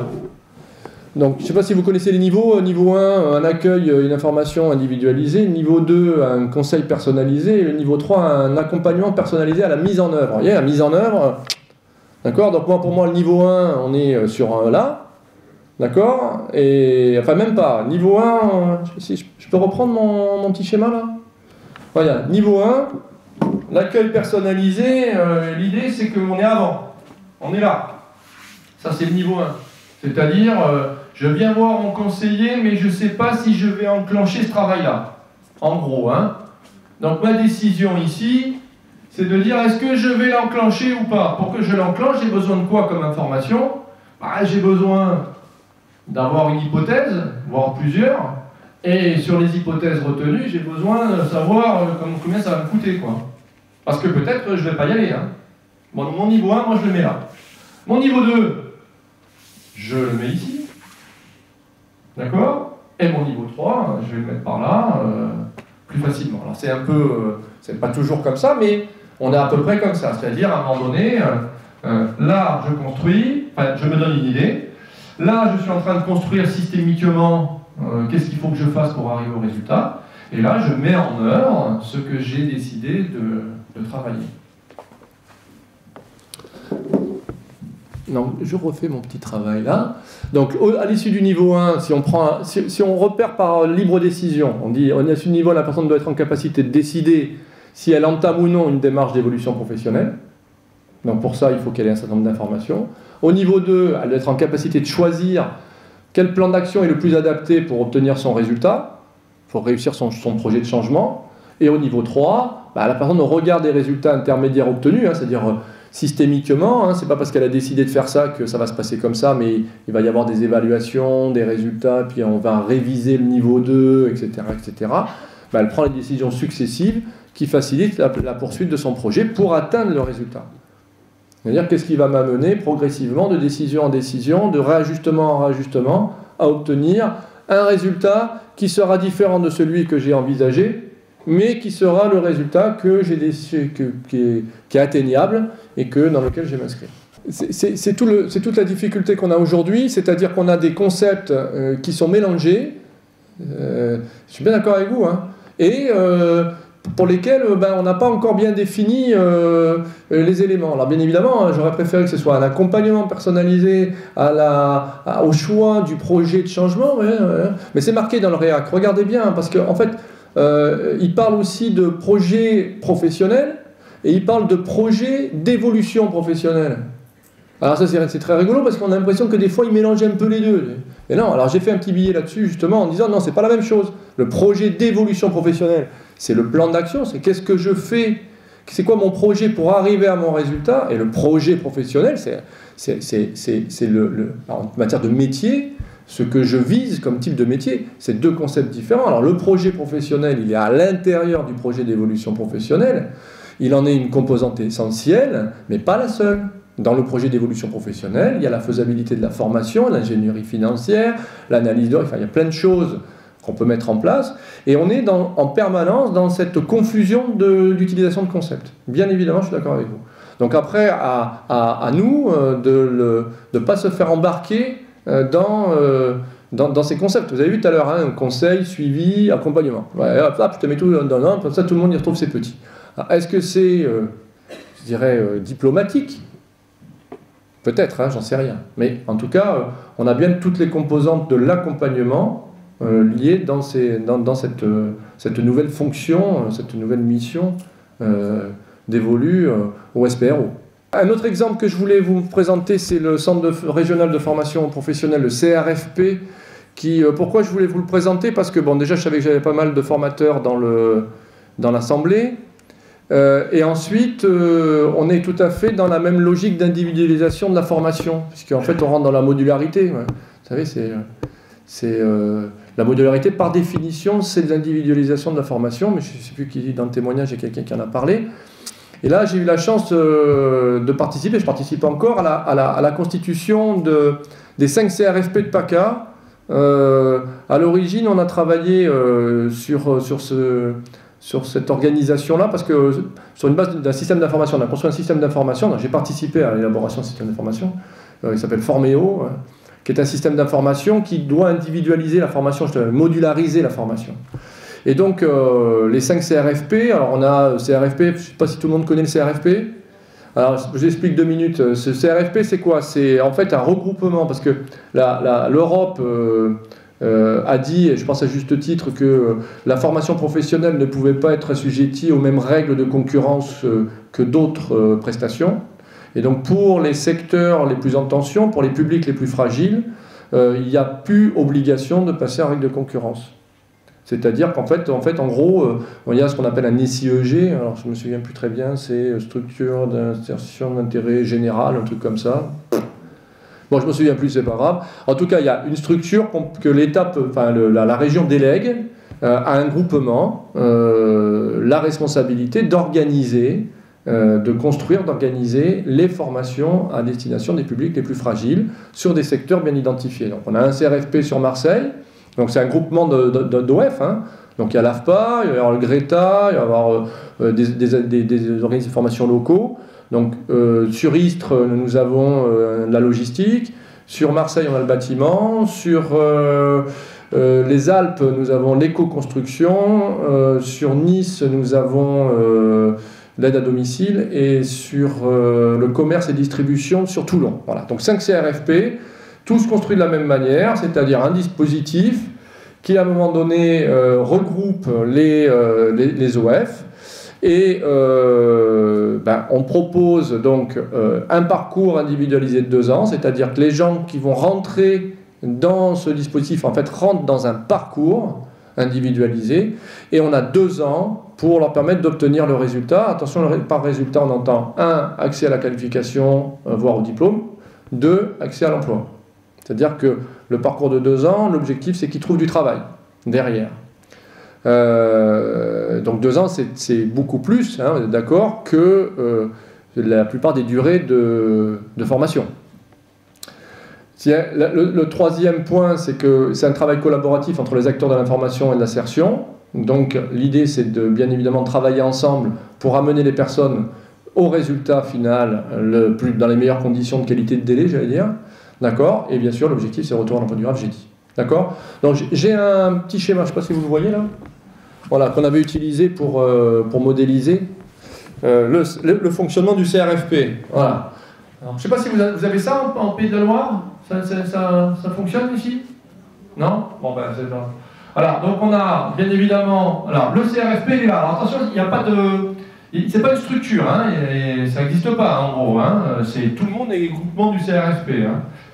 Des gens, des prescripteurs, donc ça ne s'appelle pas des prescripteurs d'ailleurs, on s'est fait disputer, le SPRO, on est d'accord? Donc nos conseillers en évolution professionnelle qui reçoivent la personne, qui bâtissent avec eux ou pas un parcours et qui orientent vers le CRFP, d'accord? Et ce CRFP bâtiment par exemple est chargé de travailler et de bâtir un parcours de formation pour permettre à la personne d'atteindre son résultat. Et ensuite ce parcours de formation est modularisé en fonction des modules. Alors, il est délégué à un OF, d'accord, sur l'ensemble, ou on peut même avoir plusieurs OF qui travaillent sur le même parcours, puisqu'on sait que les parcours ne sont pas linéaires. Les gens commencent, et puis il y a une sorte de vie s'arrête, puis après ils reprennent, et c'est tout à fait possible dans le cadre du CRFP, c'est-à-dire, je vais vous montrer les exemples de parcours, c'est-à-dire en fait, en fonction des non-linéarités du parcours, les personnes pendant 2 ans peuvent rester dans le CRFP et poursuivre leur action de formation. Voilà, c'est comme ça un petit peu la philosophie.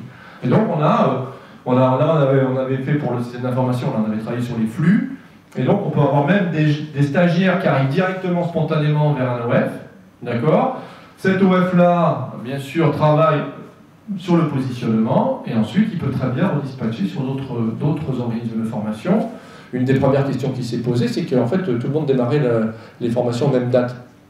D'accord? Donc la première chose qui a été faite, c'est de dire l'année prochaine, c'est pas bon pour cette année, mais l'année prochaine, il faut qu'on démarre en décalé, parce que ça nous offrira plus de possibilités de mettre en place les actions de formation. Ça c'est pour le contexte. Alors, la prescription, pourquoi je vous raconte ça? Parce que en fait, la question, c'est que vous voyez bien qu'on est dans un système qui fait de l'accompagnement, qui met de la formation, qui met de l'accompagnement social, etc., etc. Donc, on a un mode de fonctionnement, donc une prescription CLP, je l'ai dit. Je ne sais pas si vous voyez là, je suis désolé, je voulais vous faire un zoom, mais je n'ai pas réussi techniquement. En fait, ça c'est le processus. En fait, la personne est orientée là-haut, elle est prescrite par un conseiller en évolution professionnelle, et il y a forcément une phase de positionnement. Cette phase de positionnement, on l'a un petit peu fait évoluer en phase d'accueil, c'est-à-dire, comme je vous l'ai dit, c'est quoi ton objectif? Donc déjà, on parle de l'objectif emploi de la personne, voir si le projet a été validé ou pas validé, c'est-à-dire où elle en est dans son parcours, hein, mon truc, d'accord? Puis ensuite de dire, bon, effectivement, il y a tout le positionnement avec les prérequis pour la formation, etc., etc. La personne à la fin dit, ok, choisit la formation éventuelle qu'elle veut faire dans le cadre. Par exemple, dans le bâtiment, elle a plusieurs possibilités, donc elle peut choisir en fonction de ce qu'on disait tout à l'heure, c'est-à-dire ma capacité, l'éloignement par rapport à l'emploi, le secteur géographique, le marché, etc., etc. Choisit la formation qu'elle veut faire et on bâtit avec elle 3 types de possibilités de parcours. Alors il y a un parcours découverte, comme dans, je crois, votre dispositif. Et donc parcours découverte, c'est parce que les gens ne savent pas trop, ils veulent continuer à découvrir pour pouvoir choisir s'ils y vont ou s'ils n'y vont pas, ou surtout, d'ailleurs la question c'est surtout, ils y vont comment? Parce que ça, on tourne de est-ce que j'y vais à j'y vais comment, mais bon ça c'est un détail technique. Des parcours allégés, des parcours renforcés, et des parcours, je dirais, simples, normaux, classiques. S'ils appellent ça, c'est classique, si je me souviens bien. D'accord? Une commission, ça c'est le cadre, d'accord? Une commission qui est posée et qui étudie les parcours qui ont été proposés du coup par l'accompagnateur, le chargé de positionnement, j'ai dit positionneur, mais c'est pas bon, ça fait un peu Terminator, chargé de positionnement et la personne du coup, puisqu'on essaye de faire en sorte que ce soit la personne bien évidemment, et qui construise son parcours. Parce que plus elle va construire son parcours, plus elle va rentrer dans sa projection, c'est-à-dire elle va être en capacité de se projeter. Ça aussi c'est rendre l'autonomie, c'est ça, hein, de donner la capacité d'autonomie, c'est dans des techniques de travail, permettre à une personne de comprendre par ses propres repères, ses propres repères cognitifs, ses propres capacités, dans quoi elle s'inscrit. Parce que moi, je vais lui raconter un truc, je dis, monsieur, alors il faut valider le projet, je ne sais pas ce que ça veut dire, hein. Puis ensuite, vous allez faire une formation, puis là, on est déjà à 3 ans, et lui, il croit que dans un mois, il a trouvé son travail. C'est sûr que dans un mois, vous avez un problème, hein. Alors, la technique, c'est de l'amener progressivement, même si c'est pas bien fait, à dire, ben voilà, moi je veux faire ça, moi je veux faire ci, moi je veux faire ça, vous voyez les décisions progressives qu'on met en place. Voilà, et après, il met son parcours en place, et bien évidemment, à terme, parce qu'aujourd'hui, c'est un peu trop récent, l'idée c'est qu'il y a une porosité entre les OF, parce que si un parcours s'arrête à un moment donné, c'est-à-dire je fais le module 1, puis et puis à bout d'un moment, il y a un problème, on ne voit plus la personne parce que ça arrive, mais qu'elle revient, on peut la réenclencher sur le module 2, mais peut-être que ce ne sera pas le même OF, parce que si on attend le même OF, ce sera pour l'année prochaine, et on aura dépassé les 2 ans. Ça fonctionne bien? Alors, ça fonctionne bien. Pour l'instant, ce que je vous présente, vous avez raison de préciser, je vous présente le cadre méthodologique qu'on a posé. Après, c'est un changement, hein. On est d'accord, hein. Donc, ça se fait progressivement. Voilà. Progressivement, déjà, là, si vous voulez, on a fini la conception, le système est en place, ça fonctionne, mais ça ne fonctionne pas encore comme ça. On va tendre vers. Ah, j'ai pas une question. Oui, allez-y, allez-y. Il n'y a pas une question d'un coup, là, c'est vrai.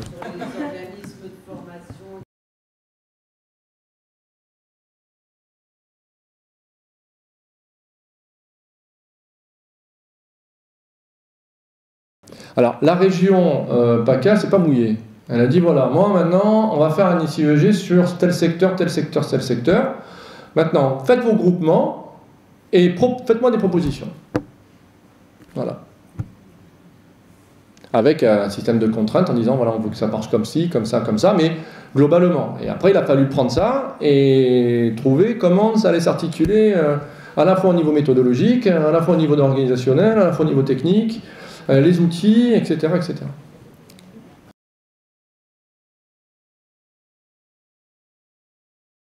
En fait, si vous voulez, chaque CRFP a délégué, pour la construction du système d'information, donc pour l'organisation du système, a délégué un responsable qui est de n'importe quel organisme, je dirais, hein, représentant du CRFP.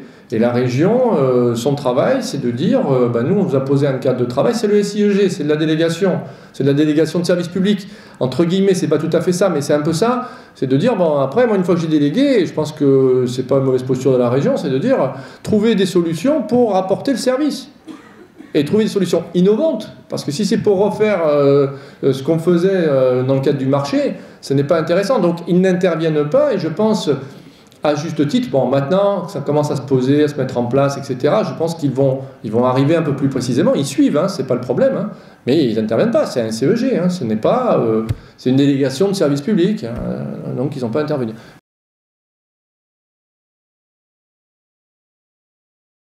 Est-ce qu'ils sont prêts à jouer le jeu? J'allais dire, dans la mesure où ils se sont engagés par groupement. Même si au démarrage ils n'avaient pas envisagé toutes les implications du changement, bien évidemment, hein, il en va des structures comme il en va des individus, ils découvrent petit à petit par la construction justement de ce système d'information qui a été un des éléments centraux de changement, c'est-à-dire on s'est dit si on veut que justement on change les pratiques, parce que moi j'ai des exemples de CRFP où en fait on fonctionne de la même manière en tuyau d'orgue, ce qu'on appelle. Vous voyez, en fait ça c'est un fonctionnement, mais en fait le fonctionnement il fonctionne comme avant. Et donc effectivement le système d'information c'est aussi, et toute la réflexion autour du système d'information c'est aussi se donner la capacité de se dire bon comment on veut faire évoluer et comment on doit faire évoluer notre offre de service, enfin notre service au service des publics. Et vous l'aurez compris, effectivement il faut passer d'une offre de formation à une demande de formation. Et c'est ça le gros changement, c'est-à-dire qu'il faut passer d'une offre calibrée, où les personnes vont dans l'offre calibrée, à une adaptation permanente de l'offre de formation en fonction de la demande, donc en fonction du parcours individualisé. Et donc sans système d'information, on a estimé que ce ne serait pas possible, puisqu'il faut avoir des éléments d'analyse qui permettent de dire, par exemple, je peux avoir 10 stagiaires qui viennent d'OF différents et qui vont faire une séance, alors une séquence sur une journée, voire sur 2 jours de formation chez un autre OF. Et donc pour optimiser ça, on avait besoin d'un système d'information. Mais vous avez bien raison, on est au début de l'aventure. Là je vous présente la modélisation. Hein. Ça m'intéressait parce qu'elle doit être 2014, je pense qu'elle tend vers ça.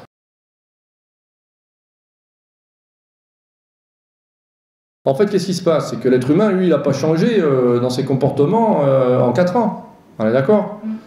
Donc les mécanismes qui font que l'accompagnement fonctionne, c'est ce que je dis tout à l'heure. Après, on essaye de mettre d'autres dispositifs, parce que l'accompagnement, le problème, c'est qu'on est sur des individus Franchement, on se dit ça coûte un pognon fou, quoi.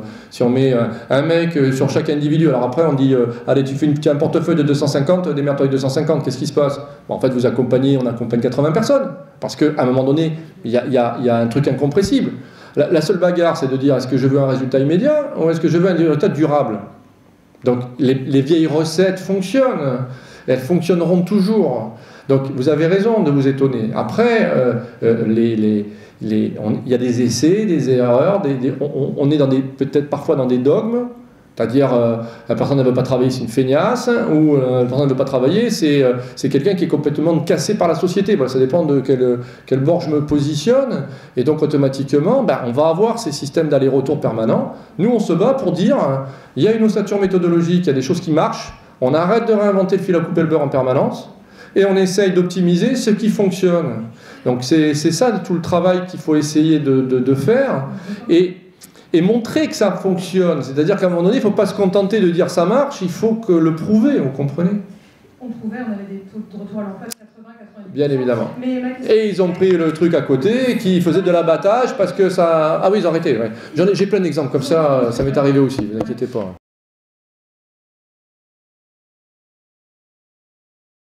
Bon, pour le dispositif, on est sur une action plus qu'un dispositif, c'est-à-dire qu'on est sur une action dans un cadre d'un parcours, c'est là où c'est plus un dispositif, vous comprenez?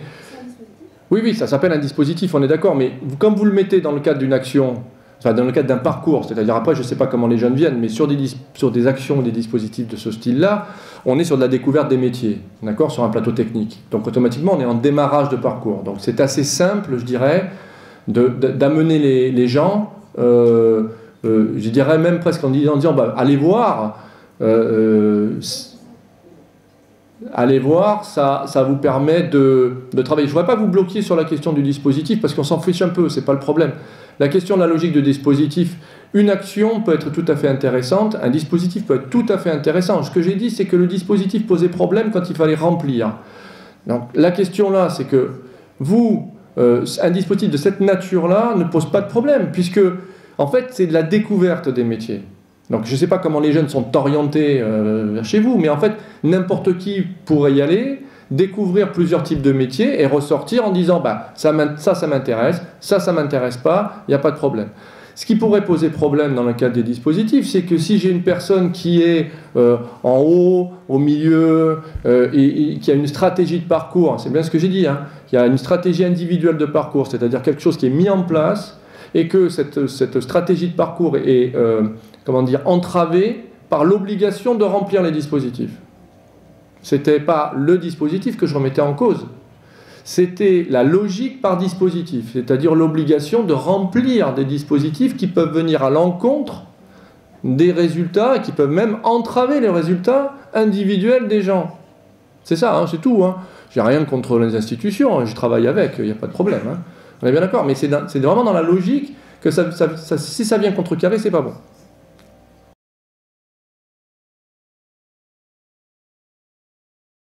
La question, effectivement, c'est de dire comment... Alors déjà première chose, c'est de repérer et d'aider la personne à se repérer où elle en est sur l'échelle.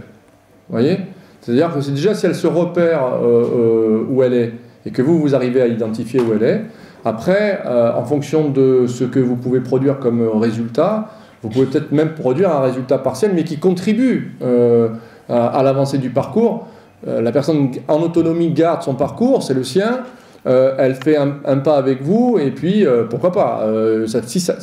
Encore une fois, si ça contribue à l'avancée du processus de changement, ça pose pas de problème. Bien évidemment, la difficulté, c'est d'arriver à trouver la bonne adéquation. Et des fois, on intervient. À ce que je disais sur les formations, par exemple, on a des gens, ils arrivent, ils sont... je vais essayer avec la souris, là. Ils sont là, vous voyez? Ils sont là, ils arrivent en formation, ils sont là. C'est-à-dire l'objectif, c'est qu'ils se qualifient, mais ils sont encore là. La question, c'est que, du coup, on fait un travail sur le positionnement, et également, on fait un travail quand ils sont rentrés sur, maintenant que tu es là, c'est ta contrainte, la question, c'est qu'est-ce que tu vas en faire et pourquoi faire? Et on essaye de redonner du sens. Alors, c'est pas la situation idéale, on est bien d'accord, mais il faut faire avec les contraintes. On essaye que la personne redonne du sens sur sa raison de sa venue.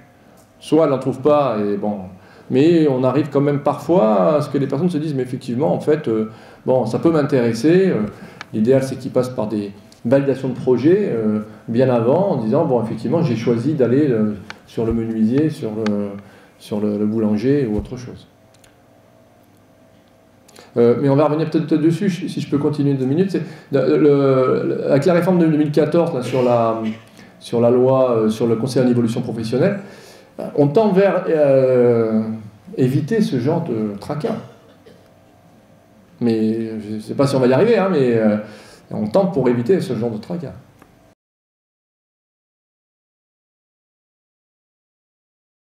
Pour moi, ce n'est pas un argument, déjà, si je peux me permettre. C'est-à-dire qu'on a un gros problème. Hein, c'est-à-dire que là, on raisonne en macro.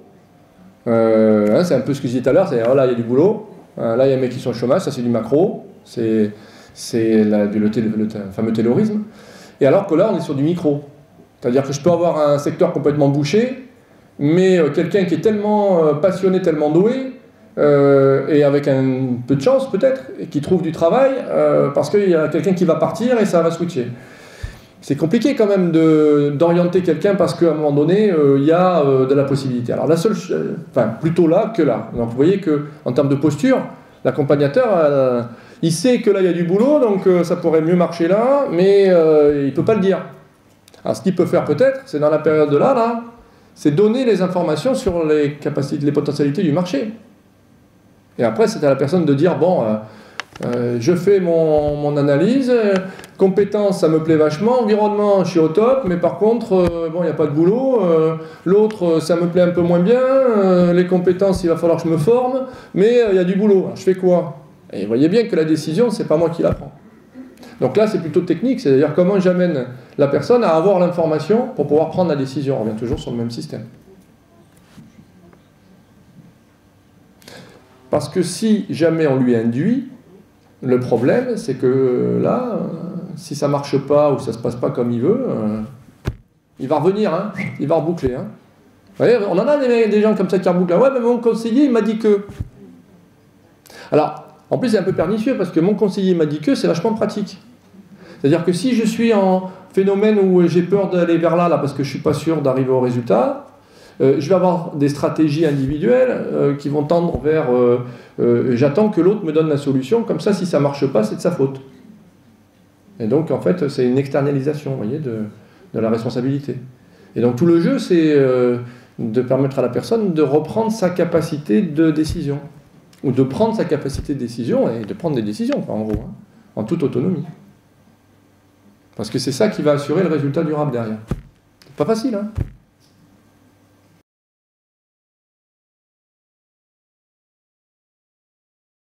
Oui, vous avez entendu parce que c'était pas l'objet de l'intervention, vous avez raison. Après, la question de la posture, si je me repère encore sur les postures de Dominique Clavier, il ne parle pas de coach, il parle de médiateur, lui. C'est-à-dire un conseil, parce qu'eux, ils parlent de conseiller, c'est plutôt des Canadiens, qui est à la fois sur la relation, c'est-à-dire qui est capable de créer et de maintenir une relation, et à la fois sur la production, c'est-à-dire qui ne perd pas de vue le résultat et qui met les conditions dans le résultat. Alors, bien évidemment, vous avez raison, la supervision est un outil pour maintenir une posture, parce que de toute façon, en fonction des situations, en fonction des gens qu'on a en face, en fonction de mon état de santé, de ma fatigue ou pas, je vais bien sûr déraper, et on sait très bien que de toute façon, la posture ne peut pas se tenir toute seule. Donc, j'étais tout à fait d'accord, moi, avec tout le monde sur 1, il faut travailler en équipe, il ne faut pas travailler seul.